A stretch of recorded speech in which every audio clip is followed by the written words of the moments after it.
We're talking with John Ryan from johnryansports.com and senior sports columnist from askmen.com, Dave Golikoff. All right, we talked about a bunch of games already from the Sunday card, and they all happen to be, three of them happen to be what I'm guessing are going to be big public sides: Atlanta, Green Bay, and Dallas. And now we're going to talk about the Monday night game, which involves, I think, another big public side, which is Philly. Philly's a 9-point home favorite against Chicago.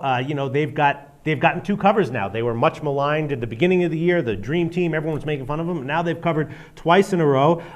Chicago is off of a bye, but Chicago has all kinds of problems that everyone knows about. The line's gone up from an opening of 7. I'm not sure if I would take Philly here, though. This also has upset written all over it as well. Dave, what do you make of this line? This is a total stay away from me. Right. And I'll tell you why. There's two things that really affect the Philadelphia Eagles on a weekly basis. A, turnovers. We know that turnovers affect pretty much every team in the NFL. But B, Andy Reid's propensity not to run the football. And when he does that, the Philadelphia Eagles can never run away from their opponents. No matter what lead they build, their opponents are always still in the game. We saw this against the San Francisco 49ers a few weeks back. They do this regularly. They've done this always under Andy Reid. But you mentioned the last 2 wins over the last 2 weeks. LaShawn McCoy has had more touches than he's ever had in a 2-week span these last 2 weeks, 30 carries last week. And if Andy Reid goes back to that or sticks with that, and history says that he won't, then I really see this as a good play for Philadelphia. I think it's a tough spot for Chicago. You know, they've got a bad offensive line against a team that rushes the quarterback fairly well.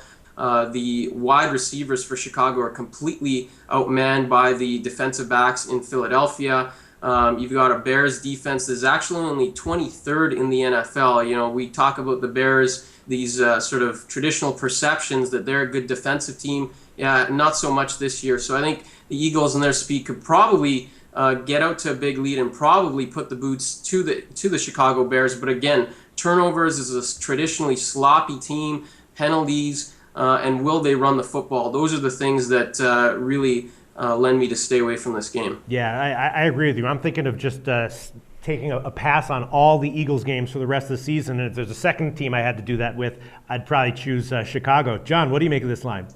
Yeah, I agree with you guys.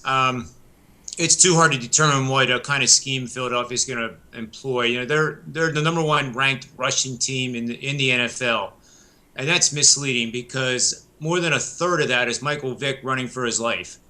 So the offensive line still has a lot of holes, and I think what Dave was mentioning here is that based on the stats, they are running the ball a heck of a lot more than any time in Andy Reid's tenure. But that's because secondaries have the guys covered. They're not getting separation, and it's forcing Vick to run, and that counts as a running play.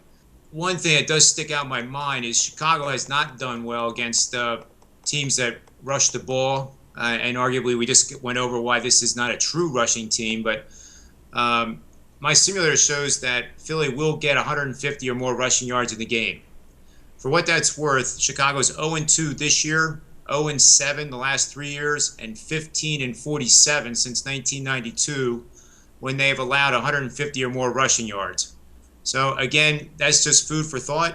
I really think it's a game to stay away from because you'll either look like a genius or you'll look like a complete you-know-what, and nobody wants to do that.